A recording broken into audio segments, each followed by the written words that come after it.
What is going on, you guys? It's Twin and Mayo here, and today I'm bringing episode number 33 of the Viewer VoD Review series. You can find links to all of my social media as well as my Patreon, Discord, and tip video playlist down below in the description. With all of that being said, let's jump into the VoD itself. Okay, here, I don't know what you're doing. Hard pinging the sledge. So firstly, we have yellow pings now, and also you have a mic that works just fine. So red pinging here, this is a huge point of discussion that I made in my communications tip video, which, by the way, if you have not watched that video, I'm sure anyone who plays this game, no matter if you're a champion or the lowest of the low in the ranks, there's something to learn in that video. So make sure you guys go watch that tip video. But yeah, we have the yellow ping as well as you have a working mic. So red ping here is just an act of laziness. You could have very easily just called this sledge out, but now you've notified that he has some sort of information on him, which is going to make him relocate faster. The Mozzie is below here. I saw that by you being on the bar default, he was somewhere in lounge or stock. And if you call it to the Mozzie that, hey, sledge is in bar, he's probably going to come lounge just by the path that the sledge had already taken through bar. I mean, there's really only one place he could go. He could either go outside or he could go lounge. So he's most likely going to cross the path with the Mozzie at some point, which probably could have been a free kill for you guys. So, yeah, that was a missed opportunity there just because you wanted to red ping someone.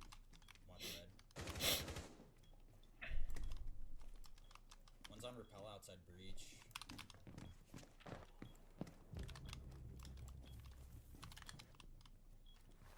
He's repellent, but like you can barely see him. It's only a headshot.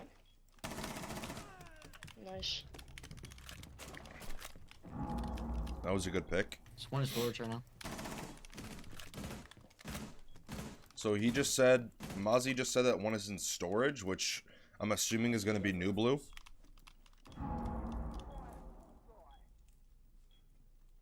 Since that's the way that Mozzie is looking while he gave the call out. So you know that the sledge is going to be below here most likely because of the sound of the L85, which is happening like right around this time that I paused, actually. If you listen, right there, that's the L85. It's important to note what operators have the same guns on the team of the opponents. So, for example, in this situation, you know they have a sledge still, so he can either have the L85 or the shotgun. Probably not going to have the shotgun, so we can pretty much safely say that he is going to have the L85A2, right? Now, who else has the L85? Thatcher does. Who just died? Thatcher did. Okay? So you know that one is going to be new blue by the Mozzie giving the call out and also him looking in that direction. And you also know that sledge is going to be somewhere stage based off the sound of the gun that is firing currently, which again is the L85. That would also make sense bringing back previous information of the sledge crouch walking through bar that you saw in the default cam. So I'm going to go under the assumption that one is going to be new blue and then he might rotate breach, but we definitely know that sledge is bar stage area downstairs. And he's currently in a gunfight with the Mozzie. First floor bar. There's two downstairs. Okay, he just said that there's two downstairs, so there you go. Okay, two downstairs, one construction. Pieces of information that you're missing out on here. Nobody's playing breach. As of right now, nobody's playing breach. The new blue guy that the Mozzie had called out could rotate breach later into the round. He probably will. But right now, what you have for you guys, you have full CC control once again, and you also have full garage control. So what you should be recognizing here and doing is retaking the garage control back. If you guys have watched any of my Clubhouse VoD reviews, you know that I make it a very clear point that having garage control as long as you can is a very vital piece of map control to the defensive side. So pieces of information that are kind of being missed here I'm dead in here. But that's a very advanced way of thinking, I guess you could say. So it's a Twitch, Sledge, and I think Where's a that Buck. at? Some con. With another lead. One friendly operator remaining. Sledge is 50 HP. Op First floor. 4 has located a bomb. You know what to do. It's a Finka Sledge Twitch. Okay. Okay, one's garage, one's red. One coming out Raptors right now. Watch out Sledge. behind. Raptors. Yep. Shit, my bad. You knew that guy was behind you based off sound, or at least, sorry, I should say that I know that he was behind. So there are two things I want to talk about here. Okay. Firstly, helping your teammate in construction probably would have been better here. So helping this Legion over here on the left side would have been better for you guys, because in order for him to take, or sorry, in order for the Twitch to take the gunfight on the Legion, she would have to wide swing out, okay? And if you're playing close on this door, you could have the ability to wide swing the Twitch, who's already going to be looking over here, and then she would have to also flick over to you. So you could have gotten the immediate refrag here if you just paid a little bit, if you paid a little bit more attention to the Legion's position. So you could have killed this Twitch. Also, I want to talk about the 1v3 situation that you were just in. So Sledge is 50. you have two options here, really. You know that one is coming up red based off of the sound of the barbed wire breaking, and you know that one's going to come through construction. You know that the Sledge is either going to go red or rafters. I was assuming that the Sledge was going to go red with the Finka, but he ended up going rafters. That's fine. It doesn't really matter. What matters here is you have a 100% 1v1 gunfight. So what you should do here is either you should play in cash, or you should play aggressive on the door here against the Twitch in construction.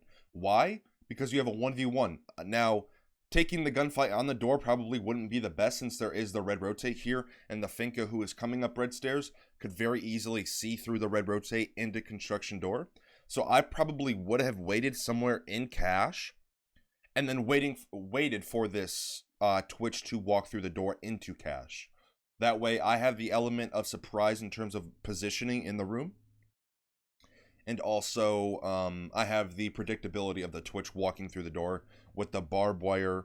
And also, I mean, obviously, you know she's there. So, taking the 1v1 here in a much more safe location would have been better for you, instead of doing what you did, which you extended into CC. Now you opened up your back and your right side to red stairs and rafters behind you, and maybe even the breach. We don't know where the Sledge is at right now.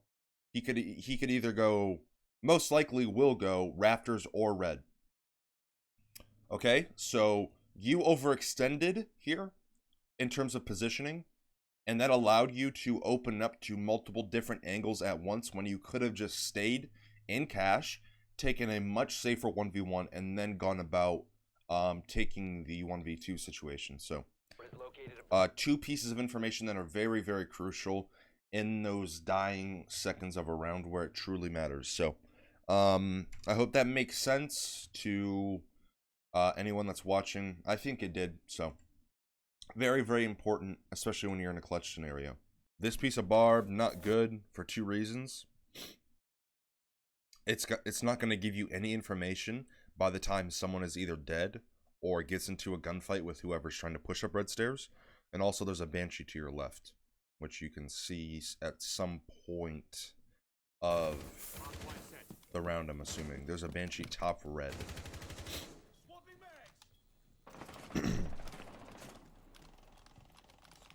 I'm interested to see how you Bandit trick this round. He's just gonna go for the other wall, I'm pretty sure, yeah. Okay, you got one ace. That's very good. Aces are very hard to Bandit trick. That was only one. One's not, gym, workout. Going red there, or sorry, going garage there was not the play. for two reasons. Firstly, where is the most common location the attackers are going to look? Not only where they have the most safety, but also where the highest probability that someone is going to be playing that they can get into a direct gunfight with. It's going to be rafters. So not only is he taking cover, but he's also going to engage with whoever is top rafters. Secondly, I don't know why you would want to rotate this way when you could have just gone through red. You need to use the fact that your operator is a 3-speed to your advantage. Your rotation ability is a lot faster compared to a 2 or 3-speed, obviously.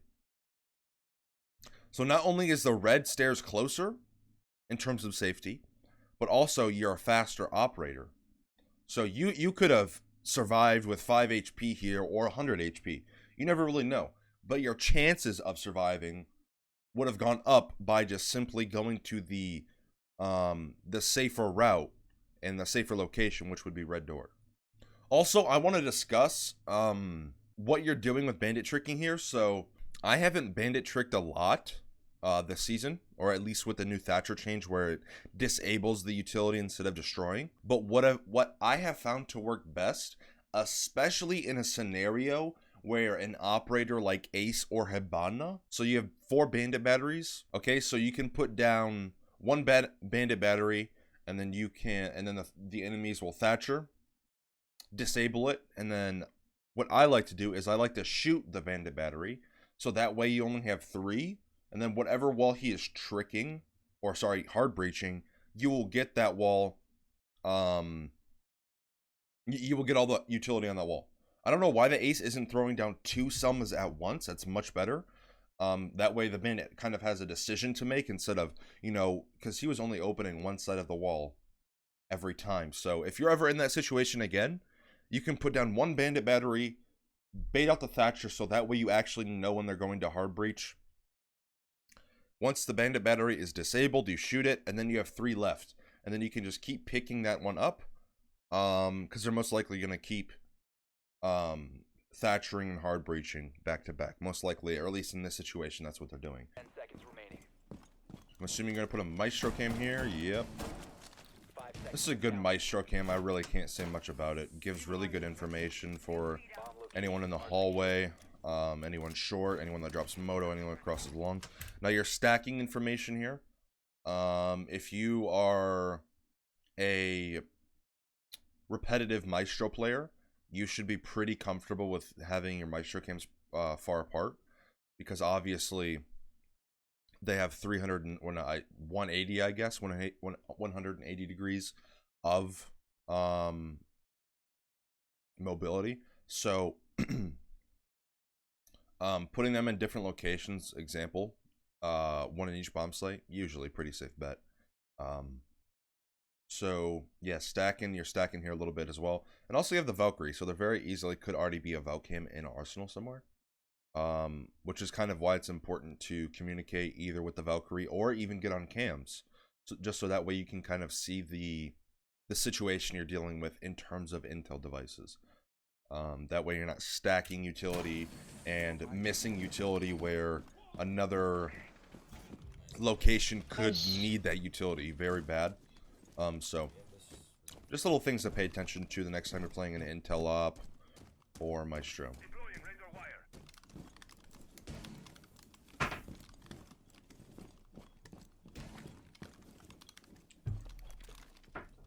Yeah, see, like we're missing 2 default rotates on this map. Firstly, the Arsenal rotate, and I'm pretty sure there's no blue rotate either. So yeah. Arsenal rotate definitely can be made, or needs to be made rather. Blue rotate you can skim by without it, especially since you don't have a Jaeger or a Wamai. Usually you have those 2 operators if you're going to turtle kind of hold blue, because it is such a utility soak spot on the map. I'm actually interested to see where these Valcams are at, if you would go on them.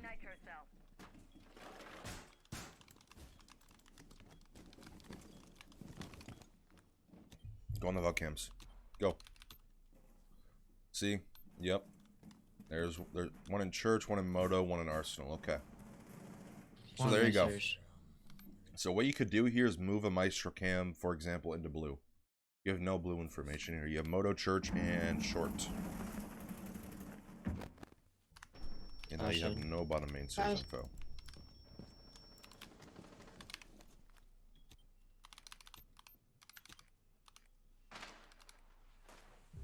Dead. Someone is. Damn, you're... Same thing. You're red marking with having a mic that works perfectly fine, and yellow pings in the game are in the game now. So yeah, definitely something to pay attention to, my man. Stop relying so much on the red ping and actually use your voice in the yellow pings. Nice. I'm watching main stairs. This is pretty much looking like a free round for the most part. Unless your team throws, question mark. Is that blue?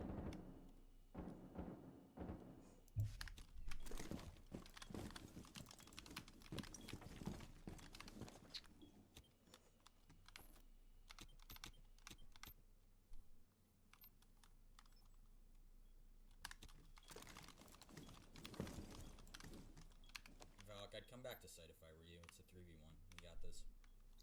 Yeah. I'm just gonna distract her for the time being. She only got like 40 seconds. Okay, this is good recognition. You remember that the Amaru, I believe, opened the Moto hatch, the bar hatch. And you're going to play that location. You saw clearly that the blue wall was reinforced. And there's also a barricade on the blue door. So, either way, she has to go through the blue door, most likely. I can't remember. Yeah, I think it does have the secondary hard breach. Anyways, you know that if she goes blue, you're going to have some sort of information notifying you, that she's in blue. Only positions that she can push and have direct site access right now are either Moto Drop or bottom main stairs. This is great repositioning from you. Also, probably to support your teammate a little bit, maybe hold the bar cross, give information if you hear her through the hatch, etc. So, great repositioning. She's in blue.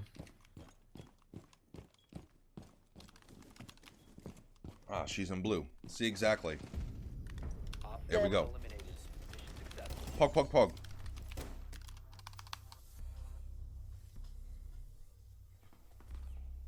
Yo, is she okay? Okay, all right.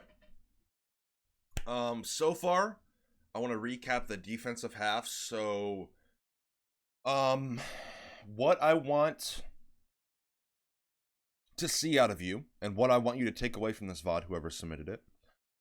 Firstly, I want you to pay attention to the situations you're in while you're in them. I know it might seem hard, but what I do sometimes, and also what I'm sure we all know Pangu. And if you don't, he's one of the most respected Pro League players in all of Siege history. I'm pretty sure he's won the most tournaments in Pro League history and Siege history. So, anyways, what I'm getting at here is put yourself in your mind while you're not doing anything in a round or in a gunfight or listening or giving a call, whatever. When you're not doing anything, you can just simply hold an angle or just have your ears open and put yourself through the situations that the attackers might have for you. So, for example, let's go back to the Bandit round where you win a 1v3. Think about what the attackers might do, which is kind of what I did, but it was more hindsight. I kind of predicted where they were going to come from, which is exactly what I mean. Think about the situations that you can be in and the current situation that you are already given, if that makes sense. So think about what the Twitch can do, think about what the Finka can do, and think about what the Sledge can do. Think about the utility that they can use. Okay, Finka has a boost, she has nades, Sledge has a sledgehammer, he has nades. Twitch, really not that much utility that she can have a drastic change on you during a round. I mean, she can maybe give information and a breaching charge, but that really wouldn't apply in the situation that you were in cache. So think about that. So situational awareness, pay attention to callouts more, sound cues, etc. Things like that. Also, positioning. So for example, the round that we just watched, great repositioning coming out of you. It was almost perfect. I mean, compared to the, like, with the callouts that you were given, supporting the Valkyrie and also the rotation ability that the attackers had. That was the most likely and most probable rotation spot that the attacker would have came from. So great positioning there. That's what I want you to do every round. Again, think about what the attackers have to their advantage as much as you have to yours. It's not always about paying attention to you and your team. It's also paying attention to what the attackers can do to your team in terms of utility, positioning, rotation ability, etc. Okay? So situational awareness and positioning. Those are the two things that I want you to work on so far, on defense at least. So yeah, that's what I have as a kind of a recap of your defensive half. Okay, I love seeing a Maverick on Clubhouse. Very nice to see, especially in lower ranks. Silver 2, I think you were saying. Dropping the Maverick, not a good idea. Especially if you have the Hibana already. Maverick. Now, I guess it's kind of dependent on how comfortable you are on Maverick. But again, I covered it heavily in my last VoD review. He is an operator that everyone should know how to play. He is the strongest hard breacher in the game. Why would you not? It's basically a free wall open. And having a free wall open like CCTV wall on Clubhouse or Attic T2 wall on Oregon, those walls being open in efficiency in terms of time are so advantageous to you and your team. Like, you don't have to use any extra utility. You don't have to use hard breach utility. I mean, in terms of hard breach, I guess you could say the gas canisters, but more like Hibanas or Selmas or exothermic charges. I mean, like, Maverick just makes hard breaching so much easier, and all it really takes is 10, 20, 30 minutes of practice time, and then you're good to go. You can open a wall, and maybe if you are good at it, then you can practice on hatches as well. I mean, it's really not that hard. You and your buddy can swap turns, practice Maverick. I mean, like, what I'm getting at here is practice Maverick. Learn how to play Maverick. He will help you and your team's attacks so much. Also, another example, Canal Wall. Great, like, these walls being open without these extra steps, thatchering, thermiting, Selmas, going below, getting the bandits off the wall. He counters all of that. That's 40, 30 seconds of your guys' time that could be saved just by learning how to play Maverick. So important. Alright, we got the Thatcher and the Hibana here, so I'm interested to see how you guys deal with the wall. It looks like it's electrified. I tried to get a little glimpse of it. And what I was seeing, it looked like it was electrified. I love seeing this. You're droning for spawn peaks, great. It's much better to spend 20, 30 seconds in the beginning of a round drone out if you're super cautious for spawn peaks. This is not a good Claymore. What I would like to see you do with this Claymore, I think it was Grief Drums. I cannot remember. Yeah, I'm pretty sure it was Grief Drums. He has a whole tip video on Claymores.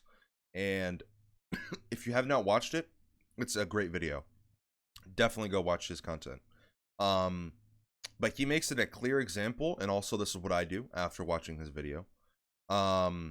This Claymore does absolutely nothing. Having a Claymore or an air jab on this door is such a default thing to have on this map. What I like seeing you do, though, is placing the Claymore on the other side of the door. The reason for that is because, obviously, if they're going to peek the garage door, they're going to peek the CC plat, right? The platform where the CC wall is at. They're going to peek that, correct? I mean, there's not really much else they could peek in terms of predicting where their enemy is going to be at. So, placing the Claymore on the other side of the door will give you that little bit of extra time to react. So, you're making it harder on the enemy to shoot the Claymore, do a complete 180, and then get into a gunfight instead of shooting the Claymore right in front of them and then adjusting up or wherever it may be in the current situation. That's a great placement of the Claymore on the sides of the door. Now, what isn't great is you placing it out in the open like this. If you back up here, take the Claymore and place it here, away from the door, it'll cover the whole door. I put down this Claymore so many times in scrims or in game or ranked. If you place the Claymore here, allow the middle line that's going to come out around there, that will cover the entire door. Okay? Huge. This is huge. Okay? So back the Claymore up, put it to the left, and allow the middle line that comes out of the Claymore to cover the whole door frame. Okay? You have located a bomb. Yeah, see, this Claymore can be shot so easily.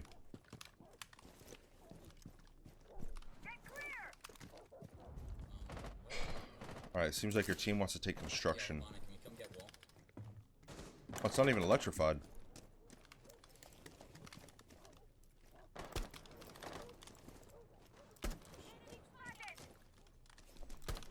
The diffuser is no longer in your possession. He had a flank. Oh no. I'm sure you heard me too. The team's costing. Or not. Okay. Looks like I'm taking garage control. No, don't take garage control. Just go with your team. You are much better off going with your team than trying to take garage control solo.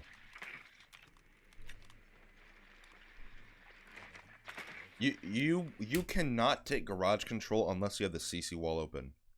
I mean, okay, you can, but this is something that I went over in my recent common mistakes tip video. Think about the percentage of you winning the gunfight versus the enemy winning the gunfight before you take the gunfight. The chances of you winning the gunfight with this Mozzie is like 20%. The Mozzie has 80% of the advantage. You have 20%. Like, what do you have going for you? Maybe you might get a lucky headshot, but he has so much more cover and map advantage, I guess you could say, compared to you. You're peeking up while he's peeking down. So, yeah, taking garage control solo is not a good thing. Taking garage control without the CC breach being open, not a good thing. If you want to take garage control, the first step in any clubhouse CC attack is opening the CC wall. That's first step, no matter the push.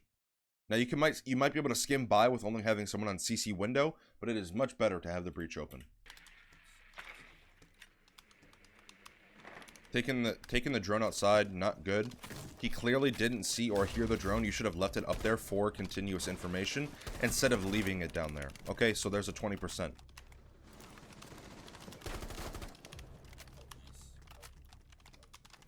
Killed Mozzie in The garage. diffuser has been secured. Now let's see how you fight against a bandit. There you go. Operator remaining. Probably shouldn't have. There's the 80% that I was talking about with the Mozzie. I mean, the chances of you even winning the first gunfight against the Mozzie are slim to none. The chances of you winning the bandit, or winning the gunfight against the bandit, slim to none. Okay? Don't do that. Never do this. It would be so much better for you to just go push with your team. Your utility is much more stacked. You have most of your drones there. You can communicate much better. Play as a team much better. If your teammate isn't wanting to get the breach open, that's fine. Go cash and help him open that wall instead. Don't be as stubborn as your teammate, okay? If that makes sense. He's being stubborn by not wanting to rotate to you. Don't be as stubborn as him by not wanting to rotate to him, okay?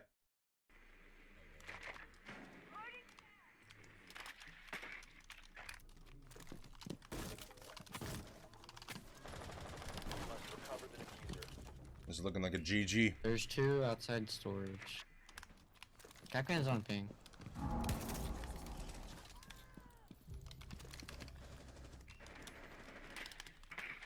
Capcan's on ping. One friendly operator remaining. So let's go back here a little bit. If your team is dropping like flies like this, and you see your IQ on your drone going down main stairs, I probably just would have left hard breaching, fuck that shit, and I would have just gone with the IQ. Why? Her going down main stairs with no information, she's probably going to die. Let's just go under the assumption that we don't know yet. We obviously know that she does die, but we don't know that yet right now. Okay? If you rotate down main stairs with her, if she engages into a gunfight and she wins it, that could possibly be the difference between having sight control or not. Having two people take sight and trying to take it fast, especially when you know that there's at least one person off site, which is the Capcan, you now have a 2v4 in sight instead of a 2v5. Refragging here is much better than just having a teammate die, because you're in a 3v5 situation now. Okay? So even if the IQ dies and you refrag one, now you're in a 2v4. Much better than being in a 2v5, which is clearly what you're about to get into. But again, outside storage. Capcan's on ping. Like you trying to hard breach here is not good. Capcan's on Like ping. you're trying to play. You're trying to play the round out with utility, but at this point you shouldn't. Like, adding utility into the mix won't help. It'll just delay the inevitable, which is probably you dying and losing the round. So, if you go for picks instead of using your utility, it's probably better for you and your team. One's on kitchen hatch. Below it, rather. Lucy's running out garage or...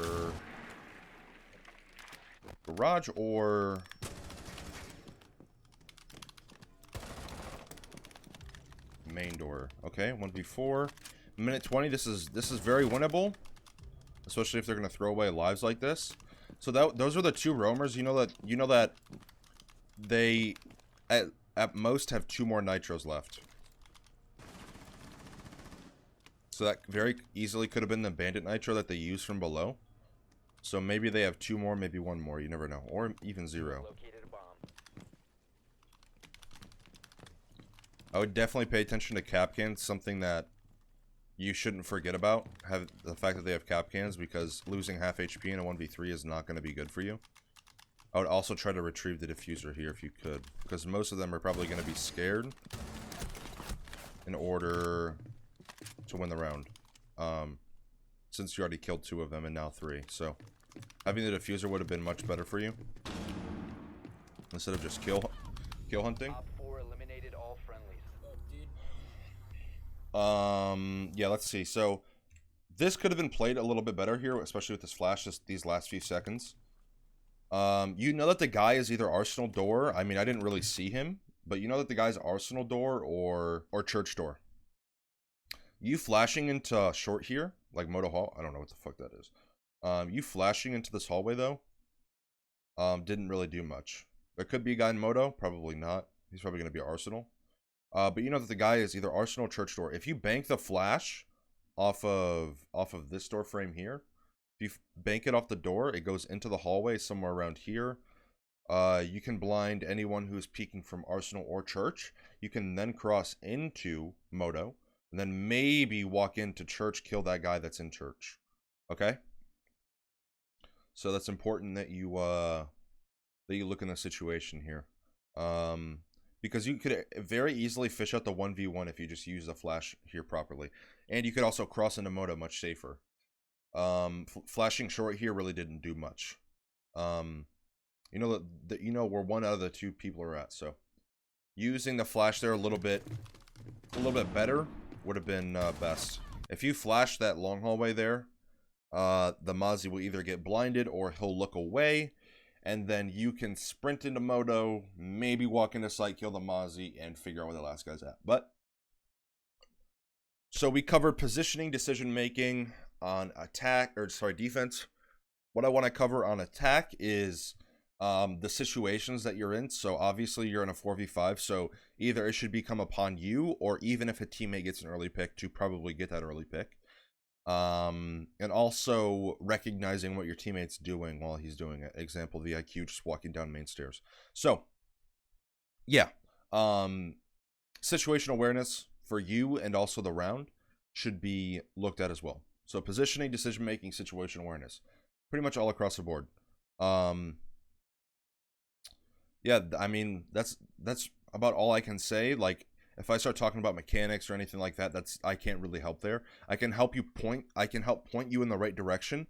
That's usually why I make my tip videos, to put people in the right direction and kind of make sure that they don't make their early on mistakes. But mechanics and all of that stuff and learning the game, that just comes with hours and how much time you put in, really. I can help with your mentality and how you think and what you should do in certain situations, which is why I do the VoD reviews. But yeah, like mechanics and stuff like that, just something you got to do on your own. You got to put in the time. But yeah, that's going to wrap up episode 32, I believe, or 33. I can't remember. Well, one of the episodes, I don't know. It's up there in the 30s. Anyways, that is going to wrap up this episode of the Viewer VoD review. I hope you guys enjoyed. If you did, make sure you guys leave a like, comment, and subscribe to the channel. I would greatly appreciate it. As I said at the beginning of the video, there are links to all of my social media, as well as my Patreon, Discord, and tip video playlist down below in the description. Make sure you guys check out those links. Maybe drop me a follow on Twitter, Instagram, TikTok, whatever your preferred platform is. I hope you guys enjoyed. I hope you learned something new. And I will see you guys in the next video.